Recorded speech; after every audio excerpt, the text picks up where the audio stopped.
எந்தன் கண்மலையானவரே, என்னை காக்கும் தெய்வம் நீரே. எந்தன் கண்மலையானவரே, என்னை காக்கும் தெய்வம் நீரே. வல்லமை மாட்சிமை நிறைந்தவரே, மகிமைக்கு பாத்திரரே. வல்லமை மாட்சிமை நிறைந்தவரே, மகிமைக்கு பாத்திரரே.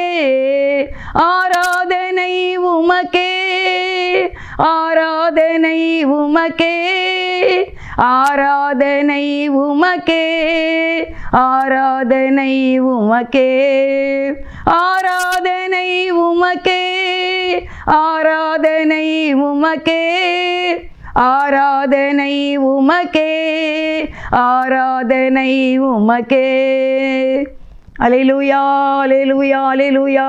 ஸ்தோத்திரம் ஏசப்பா, ஸ்தோத்திரம். நன்றி ஆண்டவரே. நல்லவர், நல்லவர், நல்லவர். இயேசுவே நீர் நல்லவர், நல்லவர், நல்லவர், நல்லவர்ப்பா. அல்லேலூயா. இயேசுவே இரக்கமாயிரு, இரக்கமாயிருப்பா. ஆண்டவரே உம்முடைய பிள்ளைகளை கண்ணோக்கி பாருங்க ஏசப்பா. குறைகள் குற்றங்களை மன்னிங்கப்பா. 1000 தலைமுறை இரக்கம் செய்யுங்கப்பா. 3ஆம் நாளாம் தலைமுறை நீ ஆண்டவரே நிறுத்திருங்கப்பா. ஏசப்பா நன்றி ஆண்டவரே. இந்த ஜெபத்தை கேளுங்க ஆண்டவரே. இந்த மக்களுடைய கண்ணீரை பாருங்க ஆண்டவரே. ஐயா விசுவாசத்தை கொடுங்க ஐயா.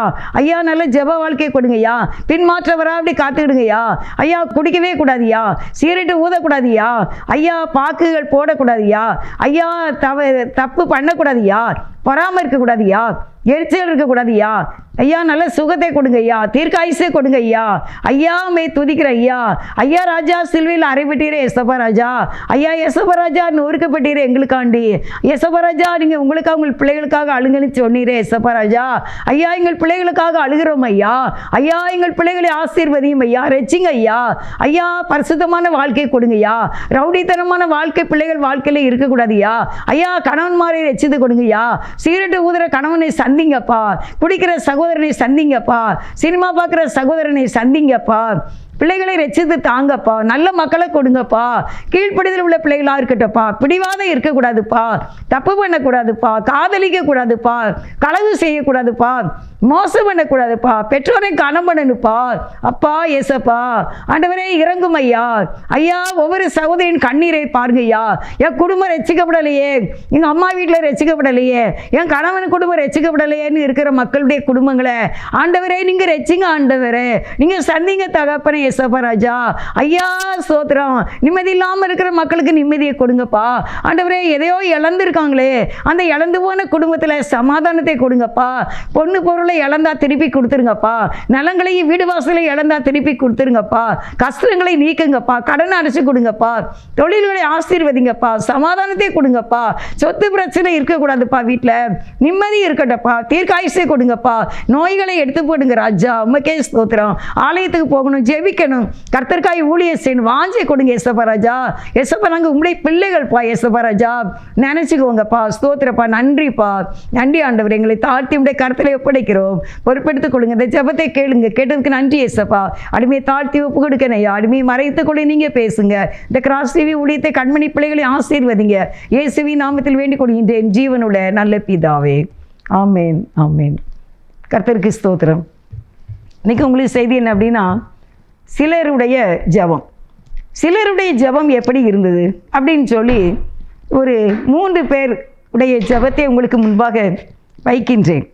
முதலாவது என்ன ஜெபம் அப்படின்னா, ஆதியாகமம் 28வது அதிகாரம் 20, 21. அப்பொழுது யாக்கோபு, தேவன் என்னோட இருந்து நான் போகிற இந்த வழியிலே என்னை காப்பாற்றி உண்ண ஆகாரமும் உடுக்க வஸ்திரமும் எனக்கு தந்து என்னை என் தகப்பன் வீட்டுக்கு சமாதானத்தோடு திரும்பி வர பண்ணுவாரானால் கர்த்தர் எனக்கு தேவனாய் இருப்பார். இப்படியான ஒரு ஜெபத்தை சொல்லுகிறதை நாம் பார்க்கின்றோம். அருமையானவர்களே, இந்த ஜெபம் என்ன ஒரு ஜெபம்? யாக்கோபு ஜெபம் என்றார். அப்பாவை விட்டு பிரிந்து வந்து விட்டார், அம்மாவை விட்டு பிரிந்து வந்து விட்டார். அவர் ஒரு பெரிய பணக்காரர். யாக்கோபு லக்ஸுரியஸான வாழ்க்கை. அவருடைய தாத்தாவுடைய ஆசீர்வாதமே பூமியை தாங்கக்கூடாதா இருந்தது. அப்போ ஈசாக்குடைய ஆசீர்வாதம் எவ்வளவு இருந்திருக்கும்னு நினச்சி பாருங்க. ஆடுகள், மாடுகள், வெள்ளி, பொண்ணு, தங்கம், வைரம் எல்லாமே இருந்தன. ஆனால் அவர் தகப்பனை ஏமாற்றினார். ஒரு பெரிய தவறு செய்து விட்டார். அதனால பெற்றோரை இழந்து தன்னுடைய தாய்மாமன் வீட்டுக்கு போகிற வழியில நடக்கிற ஒரு சிறிய ஜெபம். நம்முடைய வாழ்க்கையில் கூட நாம் பிரயாணம் தான் பண்ணி கொண்டு இருக்கின்றோம். அன்றைக்கி யாக்கோபு மட்டும் இல்லை, இப்போ நம்மளும் அப்படி தான் ட்ராவலில் தான் இருக்கோம். நமக்கும் இப்படியான ஒரு நெருக்கடியான சிச்சுவேஷன் வருது. அப்படி வரும்போது என்ன கேட்குறாரு இவர், என்ன கேட்குறாரு, நம்ம என்ன கேட்டுக்கிட்டு இருக்கோம் அப்படின்னு சொல்லி நம்ம பார்க்குறோம். இவர் என்ன கேட்காரு அப்படின்னா, சிலருடைய ஜபங்கள், இதான் நான் தலைப்பாக கொடுத்துருக்கேன். இதில் இப்போ நம்ம ஃபஸ்ட்டு யாக்கோபுடைய ஜபத்தை பார்க்குறோம்.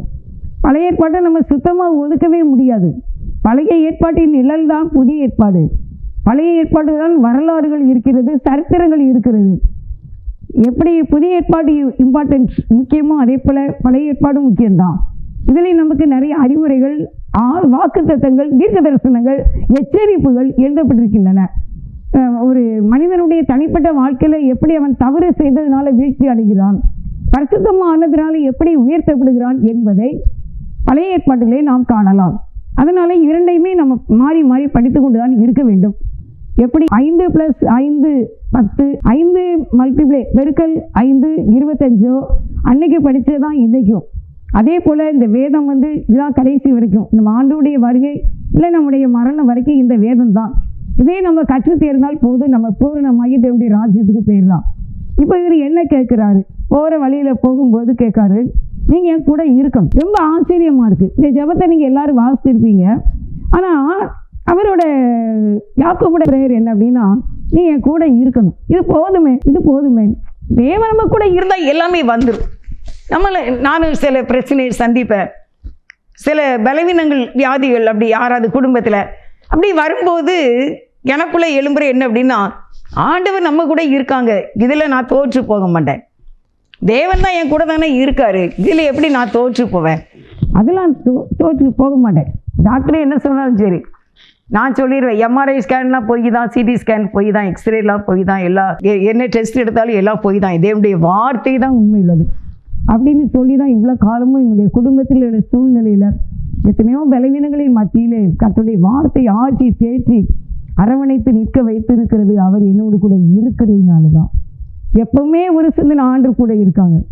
என்னன்னாலும் நம்ம கரெக்டாக நம்ம எப்படி ஒரு வீடு 5 வருடங்களுக்கு ஒரு முறை அதை மெயின்டைன் பண்ணணும்.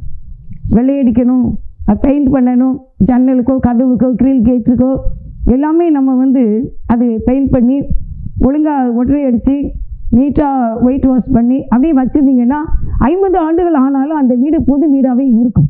அப்படியே ஒருத்தர் சொன்னார், அதாவது வீடுக்கு ஒயிட் வாஷ் பண்ணுவாங்கள்ல, வீடுகிட்டே 5 வருஷம் ஆகிட்டுனா திருப்பி அதை நம்ம என்ன செய்யணும், புதுப்பிக்கணும்.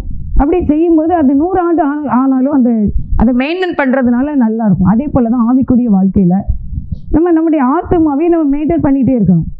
கடந்த ஒரு மெசேஜ் நீங்கள் கேட்டிருப்பீங்க, ஆத்மாவே நம்ம எப்படி கவனிக்கணும். சில பேர் அதை கவனிக்கிறதுல இல்லை. ஆத்மா மெலிந்து போனால் எல்லாமே ஆவிக்குரிய வாழ்க்கையில் தோல்வி தான். சரீரம் பலவீனப்படும், எல்லாமே தோல்வி ஆகிரும். ஆத்மா மட்டும் எப்படி கொழுன்னு நல்லா இருந்துச்சுன்னா, ஆத்மா வாழ்ந்தால் எல்லாவற்றிலும் வாழ்ந்து சுகமாக இருப்போம் என்று வேதம் சொல்லுகிறது. இப்போ நம்ம தவறு செய்யும்போது ஆத்மா மெலிந்து விடும். நீங்கள் உலகத்துக்கும் மாம்சத்துக்கும் உலகத்தினுடைய காரியங்களுக்கும் இம்பார்ட்டன்ட் கொடுத்து கவலையும் மன சோர்வு அடையும் போது உங்களுக்கு அதிகமான வேத வசனம் இருக்காது, தியானம் இருக்காது, பாட்டு இருக்காது, ஆவிய மண்டலத்துக்குள்ளே நம்ம போக முடியாது. அப்போ ஆத்மா மெலிந்து விடும். உங்களுக்கு மேலும் மேலும் பிரச்சனை தான் இருக்கும். அப்போ அதில் இருந்து வெளியே வர்றதுக்கு நம்ம வேத வசனத்துக்குள்ளாக போக வேண்டும். இவர் தன்னுடைய வாழ்க்கையில் அப்பா மூலமாக ஒரு பெரிய ஆசீர்வாதத்தை சுதந்திரிக்கும்னு நினச்சாரு, ஆனால் முடியல. அது மாமிசத்தின்படி உள்ள காரியம். அதனால் இப்போ ஆண்டவரை பிடிச்சிட்டாரு. சரி, எனக்கு வேறு வழி இல்லை, நம்ம ஆண்டவரை பிடிக்கலாம் அப்படின்ட்டு தான் அவர் ப்ரேயர் பண்ணுறாரு. அப்போ சொல்கிறாரு, நீங்கள் கூட இருங்க. எவ்வளோ பெரிய ஒரு ஜெபம் இன்றைக்கு அருமையானவர்களே. உங்களுடைய வாழ்க்கையில் தேவரையும் கூட இருக்காரான்னு நம்ம அடிக்கடி டெஸ்ட் பண்ணிக்கிடணும். ஆண்டவரே நீங்கள் கூட இருங்க. இதயம் ஃப்ரீ பேடாக இருக்கா, நான் நல்லா ஹாப்பியாக இருக்கேனா, சமாதானமாக இருக்கேனா, நான் ஜெபம் பண்ணி ஏதாவது தோற்று போயிட்டா, இல்லைல்ல அப்படி எதனாலும் என்னுடைய குறை தான், குற்றம் தான். அப்படி டேன் ஆகும்போது தேவன் நம்முடைய வாழ்க்கையை சரி செய்ய வல்லவராக இருக்கிறார். அப்போ இந்த யாக்கோபுடைய ஜெபம் என்ன அப்படின்னா, நீங்கள் என் கூட இருக்கணும். நீங்கள் எல்லாருமே என்னை கேட்கணும். தேவன் நம்மோடு இல்லைன்னா நம்ம வாழ்க்கை சீரோ தான், இருந்த பிரச்சனை இல்லை. அதனால் அவர் சொல்கிறார், நீர் என்னோடு இருந்து நான் போகிற இந்த வழியிலே என்னை காப்பாற்றி. ஏன்னா அவர் ட்ராவல் வனாந்திரம் அந்த காலத்தில், இப்போ மாதிரி கிடையாது. இப்போ நமக்கு 4 வகையான ரோடு, 2 வகையான ரோடு, ட்ராவலில் போக வர எல்லாமே அப்படி ஒன் வே அப்படியெல்லாம் வச்சுருக்காங்க. அந்த காலத்தில் அப்படி கிடையாது. ஆனால் என்னுடைய வழியிலே என்னை நீர் காப்பாற்ற வேண்டும், எனக்கு நீர் ஜீவனை தர வேண்டும். எந்த மிருகஞ்சீவனோ கள்ளர்களோ என்னை கொன்றக்கூடாது, என்னை காப்பாற்றி உண்ண ஆகாரமும் உடுக்க வஸ்திரமும் எனக்கு தந்து. 2 தான் கேட்குறார். இந்த மாமிசத்திற்குரிய அவர் கேட்குற காரியம் 2 தான். எனக்கு தினம் எனக்கு உணவு தந்துருங்க, எனக்கு உடுக்க ஒரு ஆடை கொடுத்துருங்க. எவ்வளவு ஒரு எளிய ஒரு ஜெபம் தெரியுமா? லக்ஸுரியஸான வாழ்க்கை வாழ்ந்த யாக்கோபு கூட இப்போ அவர் தன்னை தாழ்த்தி கேட்கின்றார், எனக்கு சாப்பாடு கொடுத்துருங்க. சாப்பாடு இல்லாமல் இருக்க முடியாது, பட்டினியாக இருக்க முடியாது. அதனால் எப்படியானாலும் அந்த டைமுக்கு நம்ம வயிறோ நம்ம சரீரமோ கேட்குது, நமக்கு தண்ணி வேணும்னு கேட்குது, நம்ம சரீரமே கேட்குது, நமக்கு வயிறு பசிக்குது, சிறுகுடல் பெருகுடல் எல்லாமே ஆட்டோமேட்டிக்காக நமக்குள்ள ஒரு அது கேட்குது, எனக்கு ஏதாவது கொடு.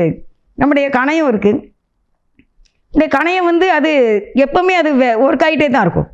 அப்போ நம்முடைய ஆகாரத்தை நம்ம சாப்பிடும்போது அந்த கணையம் என்ன செய்யுது, குளுக்கோஸ் ஆக்கிடுது, அப்படியே ரொம்ப கூலாக ஆக்கிடுது, ஆக்கி நமக்கு அதை பிரித்து கொடுக்குது. கிட்னி மூலமாக எல்லாமே நமக்கு சரியாகுது. அப்போ அந்த கணையம் எம்டியாக இருக்கும்போது அது சும்மாவே அது வேலை பார்த்துக்கிட்டே இருக்கும். அப்போ அதுக்கு நம்ம ஆகாரம் கொடுக்கணும்.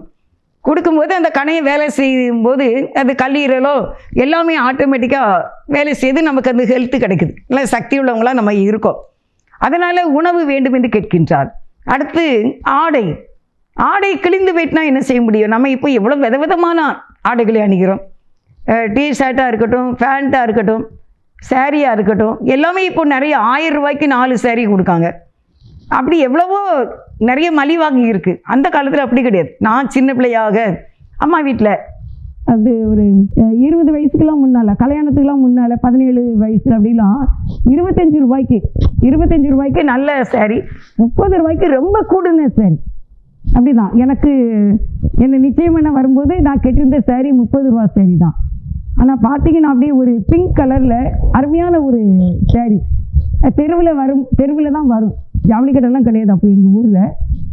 அதில் அம்மா எனக்கு எடுத்து கொடுத்தாங்க. ரொம்ப ஆசைப்பட்டு அந்த நம்ம மாலையில் ஒரு ரோஜா கட்டுவாங்க, பிங்க் கலர், பன்னீர் ரோஸ்ன்னு சொல்லுவாங்க, அந்த ரோஸ் கலரில் ஒரு சாரீ எடுத்து கொடுத்தாங்க அம்மா. அது 30 ரூபா தான். அது எங்கள் அத்தை நிச்சயம் பண்ண வரும்போது நான் அந்த சாரியை தான் கட்டியிருந்தேன். இப்போலாம் அப்படி இல்லை. ஆனால் அந்த காலத்தில் குறைஞ்ச விலை தான், ஆனால் நிறைய ஆடைகள் இருக்காது. விலை கூட 1000 ரூபாய்க்கெல்லாம் அப்படிலாம் நம்ம பார்க்க முடியாது. அதனால இவர் கேட்காரு, எனக்கு ட்ரெஸ்ஸு வேணும், எனக்கு சாப்பாடு, எனக்கு ட்ரெஸ்ஸுன்னு தந்தால் போதும், நீங்கள் கூட இருக்கணும், என் வழியில் என்னை காப்பாற்றுங்க. இன்னும் ஒரு ஜெபம், என்னை என் தகப்பன் வீட்டுக்கு சமாதானத்தோடே திரும்பி வர பண்ண வேண்டும். நான் எங்கள் அப்பாவை நான் திரும்பி பார்க்கணும். இப்போ எங்கள் அப்பாவை எங்கள் அம்மாவை இழந்து நான் போகிறேன், எங்கள் அப்பாவை நான் பார்க்கணும். நான் போயிட்டு இப்போ என் மாமா வீட்டுக்கு போகிறேன், தாய் மாமா வீட்டுக்கு. அங்கே என்னென்ன நடக்கும், எப்படி நடக்கும்னு தெரியாது. ஏன்னா அவங்கள நான் பார்த்தது இல்லை. ஒருவேளை ஈசாக்கோட அம்மா ரெபேக்காள் தான், அவங்க அம்மா வீடு தான் சொந்த வீடு. இப்போது ரெபேக்காள் அவங்க அம்மாவுடைய சொந்த வீட்டுக்கு தான் யாக்கோபு ட்ராவல் பண்ணிக்கிட்டு இருக்காரு. அங்கே அவங்களுடைய மாமா இருக்கார், அவர் பேர் லாபான். அவர் மனைவி பிள்ளைகள்லாம் இருப்பாங்க, அவங்களாம் இவருக்கு தெரியாதுல்ல. அப்போ இவர் சொல்கிறார், என்ன நான் அங்கே போகிறேன், நீங்கள் எது செய்யணும், அங்கே இருந்து எங்கள் அப்பா வீட்டுக்கு நான் திரும்பி வந்துடணும். எனக்கு அது பெர்மனெண்ட் கிடையாது, நிரந்தரம் கிடையாது. எங்கள் அப்பா வீட்டுக்கு நான் திரும்பி வந்து சமாதானத்தோடு எங்கள் அப்பாவை நான் பார்க்கணும் அப்படின்ட்டு ஒரு ஜெபம், அருமையான ஒரு ஜெபம். தேவன் அந்த ஜெபத்தை கேட்டார். ஏன்னா இதில் மாமிசம் இல்லை, உலகம் இல்லை, சிம்பிளாக கொஞ்ச காரியம்தான். அந்த கொஞ்ச காரியத்தையும் தெளிவாக கேட்ட ஒரு ஜெபத்தை நம்ம பார்க்கிறோம். அடுத்து யார் என்ன ஜெபம் பண்ணா? 4 வருஷம் நான் ஹாஸ்டலில் இருந்து படித்தேன், தூத்துக்குடியில். அப்போ நான் அங்கே இருந்து படிக்கும்போது எனக்கு இவர் யாக்கோபு கேட்கறல, எங்கள் அப்பா வீட்டுக்கு நான் திருப்பி வரணும்னு. அப்போ நான் தூத்துக்குடியில் ஹாஸ்டலில் இருந்து படித்தேன். எனக்குள்ள எப்பவும் ஒரு எண்ணம் அப்படின்னா, எங்கள் ஐயாவுக்கு வயசாயிட்டு, எங்கள் ஐயா இறந்துட்டா நம்ம என்ன செய்ய? ஏன்னா எங்கள் ஊருக்கு அப்போ பஸ் எல்லாம் கிடையாது பார்த்துக்கோங்க. 10 கிலோமீட்டர் 7 மைல் நடந்து தான் போகணும். நம்ம நடந்து போகணும். நம்ம ஐயா செத்து போயிட்டா இதே எனக்கு ஒரு ஹோம் சீக்காக ஆகி 4 ஆண்டுகளில் படித்தாலும் கடைசியில் நான் எஸ்எஸ்எல்சியில் ஃபெயிலாகி தான் வந்தேன். ஏன்னா என்னுடைய நினைவுகள் எல்லாமே நம்ம ஐயா செத்து போயிட்டா நம்ம என்ன செய்ய, நம்ம ஐயா செத்து போயிட்டா என்ன செய்ய, இப்படியே தான். ஒரு நாள் காலையில் எனக்கு பார்லரில் ஆள் வந்திருக்குன்னாங்க. அப்போ நான் போனேன். சிஸ்டர் சொன்னாங்க, இப்படி உன்னைய பார்க்க வந்திருக்காங்க. காலையிலேயே 6-7 மணிக்கிட்டக்க இருக்கும். எங்கள் ஐயா தான் வந்திருந்தாங்க. எங்கள் ஊரில் இருந்து எனக்கு சாப்பாடு கொண்டு வந்தாங்க. நடந்து நடந்து எனக்கு சாப்பாடு கொண்டு வந்திருந்தாங்க எங்கள் ஐயா அந்த காலையிலேயே. அப்புறம் எனக்கு என்ன சந்தோஷம் அப்படின்னா, எங்கள் ஐயா இருக்காங்க. இன்னும் இப்படி ஃபோன் வசதிலாம் அந்த காலத்தில் கிடையாது, கடிதம் தான் எழுதணும். நான் அன்றைக்கி எங்கள் ஐயாவை பார்த்து, எங்கள் ஐயா இருக்காங்க. அப்போ எங்கள் ஐயா ஆரோக்கியமாக இருந்தாங்க, நல்லா இருக்காங்க நம்ம ஐயா. எங்கள் ஐயா கொண்டு வந்த சாப்பாடு நான் சாப்பிடும்போது என்னை பார்த்துக்கிட்டே இருந்தாங்க. அதே மாதிரி தான் யாக்கோப்பு இருந்திருக்கோம். யாக்கோப்புடைய உணவை ஈசாக்கு சாப்பிட்டார். அப்போ எப்படி இருந்திருப்பார்? தன்னுடைய தகப்பனை பார்த்துக்கிட்டே இருந்திருப்பார். எங்கள் ஐயா அந்த வயசான காலத்தில் இதை நான் கொடுத்த இந்த பிரியமான உணவை எப்படி என் தகப்பன் சாப்பிடுகின்றார்? இப்போ நினைக்காரு, எங்கள் அப்பா சாப்பிட்றத நான் பார்த்தேன், நான் திருப்பி எங்கள் அப்பாவை பார்க்கணும், இதே மாதிரி நான் இன்னும் எங்கள் அப்பாவுக்கு உணவு செய்து கொடுக்கணும்னு நினச்சிருப்பார்ல. அருமையானவர்களே, அதனால் சமாதானத்தோடு எங்கள் அப்பாவை பார்க்க வேண்டும் என்று ஒரு ஜெபம் செய்தார். தேவன் அந்த ஜெபத்தை கேட்டார். அடுத்தபடியாக நம்ம என்ன பார்க்க போகிறோம் அப்படின்னா, இன்னும் ஒருவருடைய ஜெபத்தை உங்களுக்கு நான் அறிமுகம் செய்கின்றேன். 1 நாளாகமம் 4வது அதிகாரம் 10வது வசனம். யாபேஸ் இஸ்ரவேலின் தேவனை நோக்கி, தேவரீர் என்னை ஆசீர்வதித்து என் எல்லையை பெரிதாக்கி உமது கரம் என்னோடு இருந்து தீங்கு என்னை துக்கப்படுத்தாதபடிக்கு அதற்கு என்னை விலக்கி காத்தருளும் என்று வேண்டிக் கொண்டான். அவன் வேண்டிக் கொண்டதை தேவன் அருளினார். அருமையானவர்களே, இந்த வசனம் என்ன சொல்லுது அப்படின்னா, இஸ்ரவேலின் தேவனை நோக்கி, தேவரீர் என்னை ஆசீர்வதி. இவருடைய ஃபர்ஸ்ட் மேட்ரு என்னை ஆசீர்வதி. ஆனால் நான் நிறைய பேரை பார்த்துருக்கேன், நம்ம ஜெபிக்கும் போது என்னை ஆசீர்வதியும், எங்களை ஆசீர்வதியும் என்று யாருமே கேட்கறது இல்லை. எல்லா ஜெபமும் நம்ம பண்ணிடுவோம், ஆனால் கடைசியில் ஏசப்பா எங்களை ஆசீர்வதிங்க. அதனால தான் நாங்கள் செய்தி முடிக்கும் போது உங்களுக்கு காட் பிளஸ் யூன்னு ஒரு வார்த்தையை கொடுக்கும், கர்த்தர் உங்களை ஆசீர்வதிப்பாராக அப்படின்னு சொல்கிறோம். ஃபோனில் ஒருவருக்கு ஒருவர் பேசும்போது நம்ம ஃபோனை வைக்கட்டுமான்னு கேட்குறப்ப காட் பிளஸ் யூ நம்ம சொல்கிறோம். எதுக்குன்னா இந்த ஆசீர்வதியும், இந்த பிளஸ்ஸிங்கிற வார்த்தை கண்டிப்பாக நம்ம வாயில் இருந்து கொண்டே இருக்க வேண்டும், யாரானாலும் சரி. ஒரு சகோதரன் ஒரு நாள் என்கிட்ட சொன்னார், மகன் சின்ன பையன் தான், டேடிக்கு தண்ணி கொண்டு வாப்பா அப்படின்னு சொன்னாங்களாமா. உடனே அந்த பையன் ஓடி போய் தண்ணி எடுத்து அவங்க டேடிகிட்ட கொடுத்தாங்களாம்.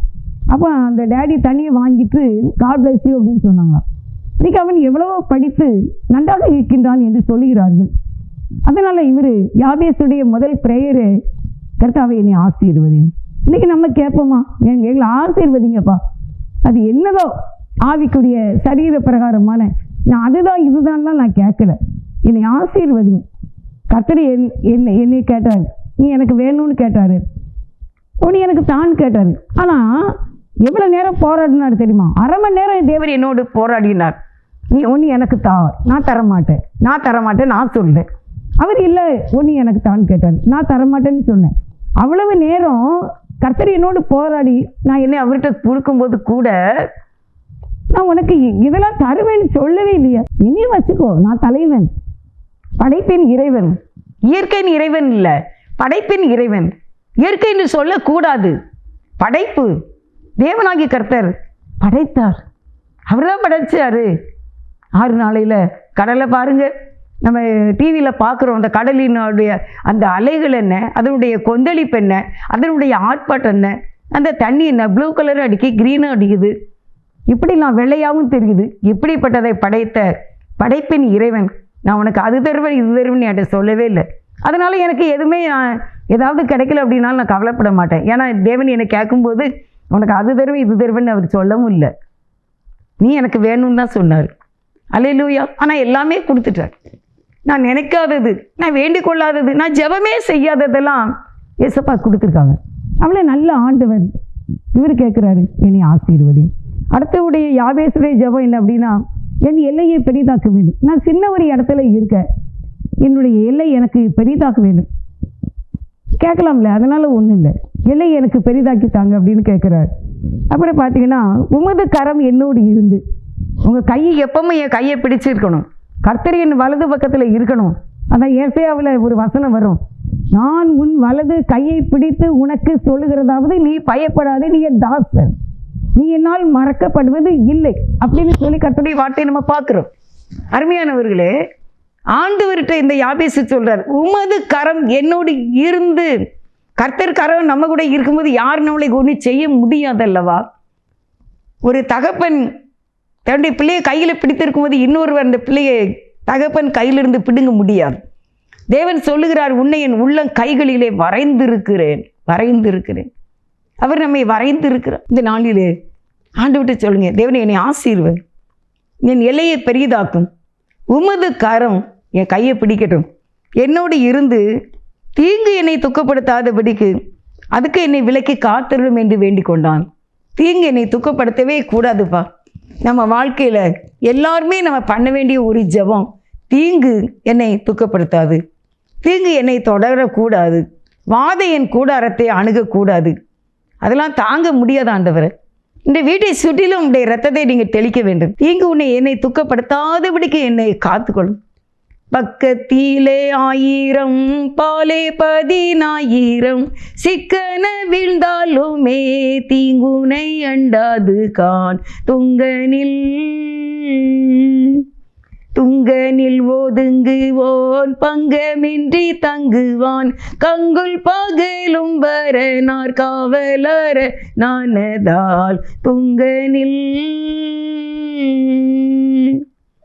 தீங்கு என்னை துக்கப்படுத்தக்கூடாது.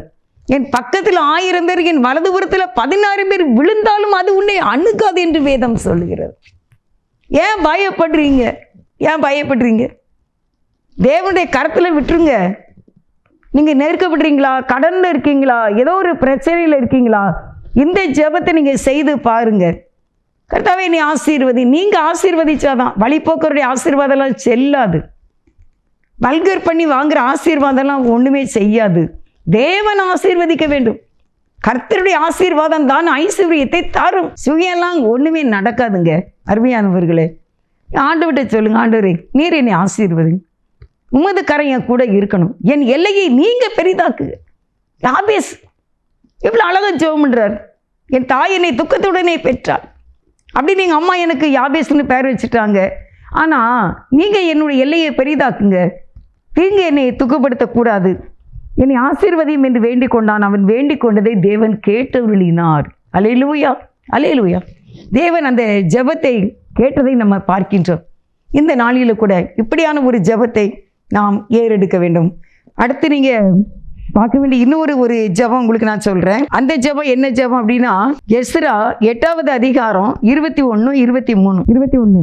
அப்பொழுது நாங்கள் எங்கள் தேவனுக்கு முன்பாக எங்களை தாழ்த்துகிறதற்கும், எங்களுக்காகவும் எங்கள் பிள்ளைகளுக்காகவும் எங்கள் சகல பொருட்களுக்காகவும் செவ்வையான வழியை தேடுகிறதற்காகவும் நான் அந்த அகவா நதி அண்டையிலே இந்த உபவாசத்தை கூறினேன் என்று சொல்லுகின்றார். அருமையானவர்களே, இதில் என்ன சொல்கிறாருன்னா, எதுக்காக நாங்கள் ஜெபம் பண்ணோம் அப்படின்னா, இது ஒரு விசேஷமான ஒரு ஜெபம். எங்களை நாங்கள் தாழ்த்துகிறதற்கு நம்ம தாழ்த்த வேண்டும். தேவ சமூகத்தில் எப்பவுமே சொல்லணும். நான் ஒரு நாள் ஒரு ப்ரேயர் மீட்டிங் போயிருந்தேன். ஒரு அக்கா கூட்டிகிட்டு போனாங்க. அந்த ப்ரேயர் மீட்டிங்கில் அந்த ஒரு பாஸ்டர் அவர் தான் அப்போ தான் வந்தார். பாட்டெல்லாம் முடிஞ்சிட்டு பார்த்துக்கோங்க, செய்தி கொடுக்கணும். அப்போ அவர் செய்திக்காக நிற்கும் போது ஒரு ப்ரேயர் பண்ணார். என்ன பண்ணார் தெரியுமா? என்னை நான் தாழ்த்துகிறேன். அப்படியே முதல் ஜெபமே இயேசுவே என்னை தாழ்த்துகிறேன் சொல்லிட்டு தான் மீதியாக அவர் ஜெபம் பண்ணார். எனக்கு ஆச்சரியமாக இருந்தது. நான் அதிக நேரமாக நினைப்பேன், எப்போ ஜெபம் பண்ணாலும் என்னை நம்ம தாழ்த்த வேணும். நமக்கு ஒன்றுமே கிடையாதுங்க, ஒன்றுமே கிடையாது. இந்த உலகத்தில் இருக்கும் தட்டியும் தான், இந்த ஜீவன் இருக்கும் தட்டியும் தான் எல்லா புகழ், எல்லா செல்வம், மதிப்பு, மரியாதை. இறந்த பிறகு ஒன்றும் கிடையாது, ஃப்ரீசர் தான். அதனால் நாம் ஆண்டவரை பற்றி கொள்ள வேண்டும். நாங்கள் எங்கள் தேவனுக்கு எங்களை தாழ்த்துகிறதற்கும் எங்களுக்காக நான் ஜெபம் பண்ணேன். என் பிள்ளைகளுக்காக நம்ம ஜெபம் பண்ணணும். அருமையானவர்களே, நீங்கள் தகப்பனாக இருந்தாலும் உங்கள் பிள்ளைகளுக்காக ஜெபம் பண்ணுங்க. ஒரு தாய் தான் ஜெபம் பண்ணணுமா பிள்ளைகளுக்காக? ஏன் ஒரு தகப்பன் ஜெபம் பண்ணக்கூடாதா? ஒரு தகப்பன் ஜெபம் பண்ணால் எப்படி கேட்கப்படும் தெரியுமா? ஆண்கள் கைகளை தூக்கி ஜெபிக்க வேண்டும். இந்த கைகள் பரிசுத்தமாக இருக்க வேண்டும். இது சிகரெட்டு ஊதுற கையாக இருக்கக்கூடாது. இது பான்பரா பாக்கு போடக்கூடிய கையாக இருக்கக்கூடாது. இது குடிகார பாட்டில் தூக்குகிற கையாக இருக்கக்கூடாது. இது பரிசுத்தமான கைகளை ஏறெடுத்து ஒரு தகப்பன் தன் பிள்ளைகளுக்காக என்ன வேண்டுமோ அதை கேட்க வேண்டும், ஜெபிக்க வேண்டும். என் பிள்ளைகளை ரட்சித்தரணும். என் பிள்ளைகள் தாழ்மை உள்ளவர்களாக இருக்க வேண்டும். எவ்வளோ செல்வாக்கான இருந்தாலும் எங்கள் பிள்ளைங்க மன தாழ்மையோடு இருக்க வேண்டும் என்று ஜெபிக்க வேண்டும். அவர்கள் ரட்சிக்கப்பட வேண்டும் என்று ஜெபிக்க வேண்டும். தேவன் இந்த ஜெபத்தை கேட்பார். இதில் சொல்லியிருக்காரு, எங்களுக்காகவும் எங்கள் பிள்ளைகளுக்காகவும் எங்கள் பொருட்களுக்காக. எங்கள் பொருள் நாங்கள் நிறைய இழந்துட்டோம். இன்னும் எங்கள் பொருள் எங்களுக்கு தேவையாக இருக்கிறது. எங்கள் பொருட்களுக்காக செவையான வழியை தேடுகிறதற்கு நான் அந்த அகவா நதி எண்டையில் உபவாசத்தை கூறினேன் என்று சொல்லுகின்றார். அருமையானவர்களே, அருமையான ஒரு ஜெபம். 3 பேருடைய ஜெபத்தை உங்களுக்கு நான் சொல்லி இருக்கின்றேன். ஆதியாகமத்தில் யாக்கோபுடைய ஜெபம், எனக்கு சாப்பாடு வேணும், எனக்கு ட்ரெஸ்ஸு வேணும், எங்கள் அப்பா வீட்டுக்கு நான் திரும்பி வரணும், வழியில் என்னை காப்பாற்ற வேண்டும், நடுவில் நான் செத்து போயிடக்கூடாது, நான் சமாதானத்தோடு இருக்க வேண்டும். அடுத்து 2வது நம்ம பார்த்த நபர் யாபேஸ்.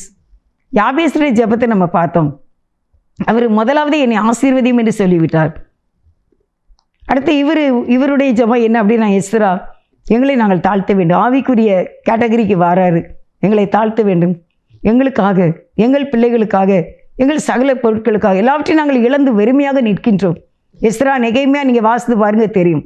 எல்லாவற்றையும் இழந்து நிற்கின்றோம், எல்லாவற்றையும் எங்களுக்கு திரும்ப தாரும் என்று அவர்கள் ஒரு உபவாசத்தோடு ஜெபித்தார்கள் என்று ஏறெடுப்பாக்குறோம். 23 அப்படியே நாங்கள் உபவாசம் பண்ணி எங்கள் தேவனிடத்திலே அதை தேடினோம், எங்கள் விண்ணப்பத்தை தேவன் கேட்டருளினார். தேவன் ஜெபத்தை கேட்டார், கேட்கிறவர். இன்றைக்கு நம்ம ஜெபம் டிலே ஆகும்போது கொஞ்சம் நம்ம யோசிக்க தான் வேண்டியது இருக்கு. என்ன ஆண்டவரே, என்ன ஜெபம் இவ்வளோ நாள் ஆகிட்டு கேட்கப்படலையா?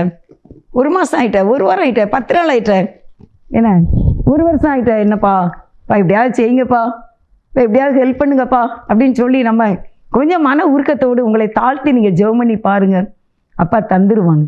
அவருக்கு ஒன்றுமே தேவையில்லையே. இந்த உலகத்திலேயே சொன்னார், குழிகளுக்கும் முசல்களுக்கும் இடம் உண்டு, மனுஷகுமாரனுக்கோ தலைசாக்கி இடமில்லைன்னு தான் சொன்னார். அதனால் அவருக்குன்னு ஒன்றும் இல்லை, எல்லாம் நமக்கு தான், எல்லாம் நமக்கு தான். பரலோக ராஜ்யத்தில் இருக்கிறது, இந்த பூமியில் இருக்கிற எல்லாமே நமக்கு தான். நாம் அதை கேட்டு பெற்றுக்கொள்ள வேண்டும். தெளிவான ஜெபம் செய்ய வேண்டும், உண்மையான ஜெபம் பண்ண வேண்டும், பரிசுத்தமாக இருக்க வேண்டும். பாவம் செய்துக்கிட்டு நம்ம ஆண்டுகிட்ட போக முடியாது. பாவியை அவர் நேசிக்கிறார், ஆனால் பாவத்தை வெறுக்கிறார். பாவிகளுடைய ஜெபம் கேட்கப்படாது. அதனால் பரிசுத்தப்படுத்தும்படி கேட்க வேண்டும். நம்மை தாழ்த்தி ஜெபிக்க வேண்டும், கெஞ்சி மன்றாட வேண்டும், அவருடைய பாதங்களை பற்றி பிடித்து கொண்டு ஜெபிக்க வேண்டும். இறைவா எனக்கு இறங்கும் ஐயா, யாரிடம் போவேன், எப்படியாவது எனக்கு உதவி செய்யுன்னு கேட்கும்போது தேவன் இந்த 3 பேருடைய ஒரு முக்கியமான ஜெபத்தை கேட்ட ஆண்டவர் இன்றைக்கி நீங்கள் பண்ணுகிற இந்த முக்கியமான ஜெபம், யாக்கோபு, யாபேஸ், எஸ்ரா இவங்க ஜெபத்தை கேட்ட தேவன் நம்முடைய ஜெபத்தையும் கேட்டு நம்மை ஆசீர்வதிக்க வல்லமையுள்ளவராக இருக்கின்றார். தலை சாய்க்கும் கல் நீரையா, மூளை கல் நீரையா, எனக்கு தலை சாய்க்கும் கல் நீரையா, மூளை கல் நீரையா, ஏல் பெத்தேல் இது வானத்தின் வாசல், என் ஏசையா ஆசீர்வாதத்தின் வாசல், மேற்கு கிழக்கு வடக்கு தெற்கு பரம்புவாயென்றீரே, மேற்கு கிழக்கு வடக்கு தெற்கு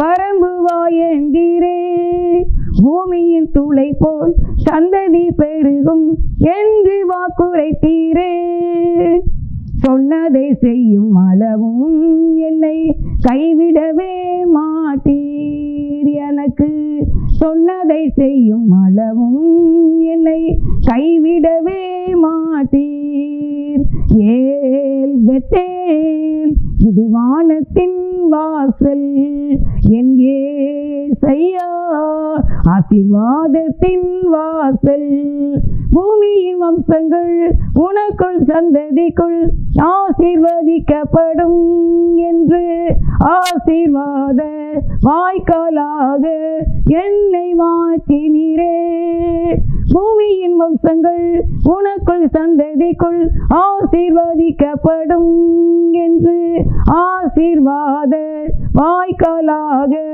என்னை மாற்றினீரே, சொன்னதை செய்யும் அளவும் என்னை கைவிடவே மாட்டீர், எனக்கு சொன்னதை செய்யும் அளவும் என்னை கைவிடவே மாட்டீர், ஏல் பெத்தேல் இது வானத்தின் வாசல், என் ஏசையா ஆசீர்வாதத்தின் வாசல்.